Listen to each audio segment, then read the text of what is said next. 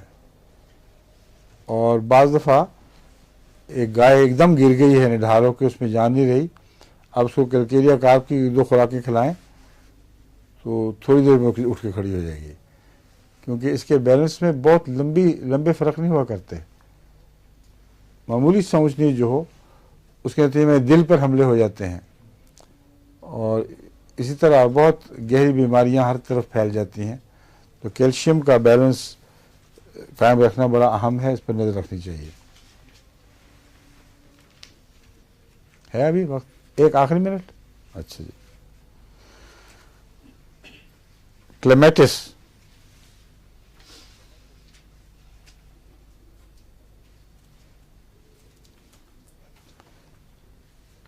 کلیمیٹس کے متعلق بھی کہتے ہیں کہ یہ گہری دوا ہے. اس کے متعلق پورا ابھی کام نہیں ہوا کہ کن کن حصوں میں زیادہ اثر انداز ہوگی, لیکن دائیں طرف کے جو مردانہ اعضاء ہیں ان میں کلیمیٹس کا تعلق ہے.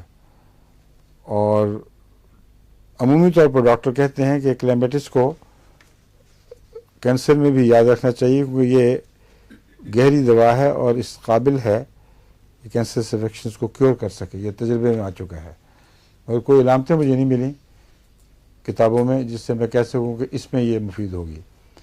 تو کلیمیٹس کا مطالعہ اپنے طور پر کریں پھر دوبارہ, اور اس کی شناخت کر لیں, تاکہ اگر کسی کینسر کے مریض میں کلیمیٹس کی علامتیں موجود ہوں عمومی جو اس کی کانسٹیٹیوشن کی, تو اس میں استعمال کریں, انشاءاللہ تعالی فائدہ مند ہوگی. ٹھیک ہے, اب باقی باتیں پھر میں نے کہا آپ نے میرے نوٹ سے جو تیار کرنی تھیں دوائیں ان میں سے 28 کی ہیں ابھی آپ نے صرف ہیں, اور ابھی رہتی ہیں نا باقی. ہاں, وہ کر لیں تاکہ کل کا بھی اسی موضوع پر لیکچر ہوگا. اب تک ہم کتنی کر چکے ہیں؟ کلیمیٹس 19 تک, 28 تک تیار ہیں, تو باقی اور بھی کر لیں. اور کچھ میں نے نوٹ نشان ڈالے ہیں سلطان صاحب کی کتاب پر, جو 100 کے قریب دوائیں ہیں, ان میں سے آخر پر کچھ دوائیں ایسی ہیں جن پہ میں نے نشان ڈالے ہیں, اس میں سے بھی دیکھ لینا. ٹھیک ہے, اچھا جی, السلام علیکم.